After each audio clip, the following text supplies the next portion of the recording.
ಆತ ಪ್ರಧಾನಿ ಮೋದಿಯ ಅಪ್ಪಟ ಅಭಿಮಾನಿ. ಹೀಗಾಗಿ ತಮ್ಮ ಮದುವೆಗೆ ಬರುವಂತೆ ಆಮಂತ್ರಣ ಪತ್ರಿಕೆಯನ್ನ ಕಳಿಸಿದ್ದ.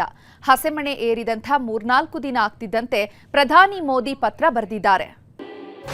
ಮದುವೆ ಅನ್ನೋದು ಪ್ರತಿಯೊಬ್ಬರ ಬದುಕಿನ ದೊಡ್ಡ ಕನಸು.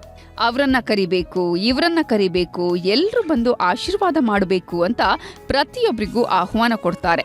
100 ಮಂದಿ ಮುಂದೆ ಅದ್ಧೂರಿಯಾಗಿಯೇ ಮದುವೆಯಾಗಬೇಕು, ಹಸೆಮಣೆನೂ ಏರ್ತಾರೆ. ಅದೇ ರೀತಿ ಈ ಜೋಡಿ ಕೂಡ ಅದ್ಧೂರಿಯಾಗಿಯೇ ಮದುವೆಯಾಗಿತ್ತು.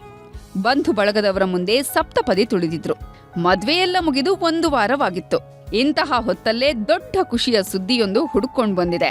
ಈ ನವ ಜೋಡಿಗೆ ಪ್ರಧಾನಿ ನರೇಂದ್ರ ಮೋದಿ ಶುಭ ಹಾರೈಸಿ ಪತ್ರ ಬರೆದಿದ್ದಾರೆ. ರಾಯಚೂರು ಜೋಡಿಗೆ ಮೋದಿ ಶುಭ ಹಾರೈಕೆ. ನವದಂಪತಿಗೆ ಶುಭ ಹಾರೈಸಿ ಪತ್ರ ಬರೆದ ಪ್ರಧಾನಿ ಮೋದಿ ಕಡೆಯಿಂದ ಪತ್ರ ಬರೋದಂದ್ರೇನು? ಎಲ್ಲೋ ಸಣ್ಣದೊಂದು ಹಳ್ಳಿಯಲ್ಲಿರೋ ದಂಪತಿಗೆ ಶುಭ ಹಾರೈಸೋದಂದ್ರೇನು?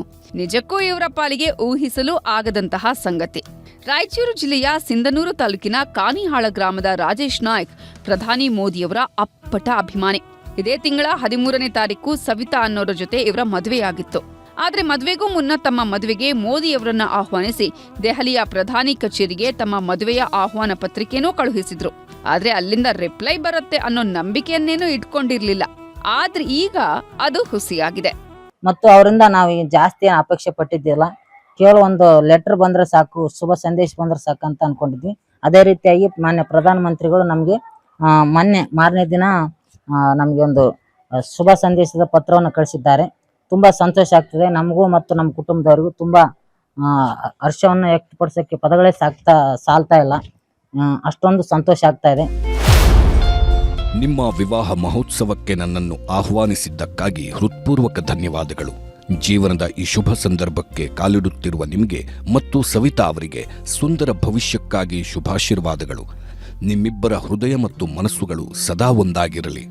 ಜೀವನದ ಏರಿಳಿತಗಳಲ್ಲಿ ಪರಸ್ಪರ ಕೈ ಹಿಡಿದು ಸಾಗಿ ಜವಾಬ್ದಾರಿಗಳನ್ನು ನಿಭಾಯಿಸಿ, ಪರಸ್ಪರರ ದೋಷಗಳನ್ನು ಒಪ್ಪಿಕೊಂಡು ಗುಣಗಳನ್ನು ಗೌರವಿಸುತ್ತಾ ಆದರ್ಶ ದಂಪತಿಗಳಾಗಿ ಬಾಳಿ.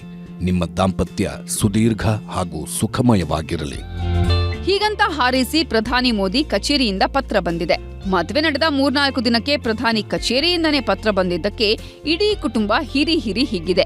ಎಲ್ಲೋ ಯಾವುದೋ ಪುಟ್ಟ ಹಳ್ಳಿಯಲ್ಲಿದ್ದವರ ಕರೆಗೂ ಮೋದಿ ಸ್ಪಂದಿಸ್ತಾರೆ ಅನ್ನೋದು ಇವರ ಅಭಿಮಾನವನ್ನ ಮತ್ತಷ್ಟು ಇಮ್ಮಡಿಗೊಳಿಸಿದೆ.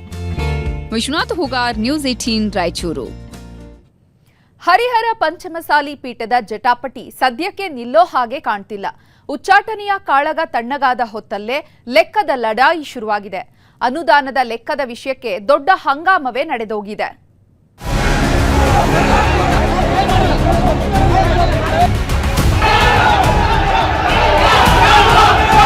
ಲೆಕ್ಕ ಕೊಡಬೇಕು ಅಂತ ಏನ್ ಚಳವಳಿ ಇದು? ನಿಜವಾಗ್ಲೂ ಲೆಕ್ಕ ಚೆಕ್ ಕೊಡೋ ಚಳವಳಿ ಅಲ್ಲ. ನಮಗೆ ಬೇಕಾದಂಗ ಲೆಕ್ಕ ಕೊಟ್ಟು ಹೋಗಕ್ ಬಂದಾರ ಅವ್ರು. ಇದನ್ನ ಸಮಾಜ ಒಪ್ಪೋದಿಲ್ಲ. ಏನ್ ಸ್ವಾಮೀಜಿಯವರು ನಮ್ಮ ಸಮಾಜಕ್ಕೆ ಏನ್ ಅನ್ಯಾಯ ದ್ರೋಹ ಮಾಡಿದಾರಲ್ಲ, ಅದನ್ನ ಮರೆಮಾಚಕ್ಕೋಸ್ಕರ ಇದು ಹುಟ್ಟಾಕಿರೋದು ಅಂತ ಹೇಳಿದ್ರೆ ತಪ್ಪಾಗಲ್ಲ. ಇದು ಆಡಿಟ್ ಮಾಡಿ ಕೃಷ್ಣನ ಲೆಕ್ಕ ಕೊಡೋದಲ್ಲ, ರಾಮನ ಲೆಕ್ಕ ಬೇಕಾಗಿದೆ.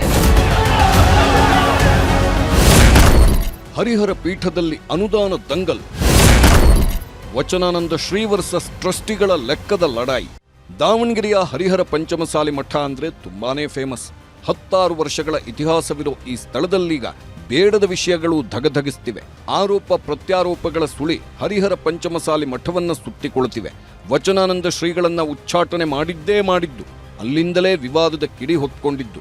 ಶ್ರೀಗಳನ್ನ ಪಟ್ಟದಿಂದ ಕೆಳಗಿಳಿಸುತ್ತಿದ್ದಂತೆ ಅನುದಾನದ ದಂಗಲ್ ಶುರುವಾಗಿದೆ. ಭಕ್ತರು ಮತ್ತು ಟ್ರಸ್ಟಿಗಳ ನಡುವೆ ಲೆಕ್ಕ ಕೊಡಿ ಅಭಿಯಾನ ಜೋರಾಗ್ತಿರೋ ಹೊತ್ತಲ್ಲೇ ಇವತ್ತು ದೊಡ್ಡ ಹಂಗಾಮ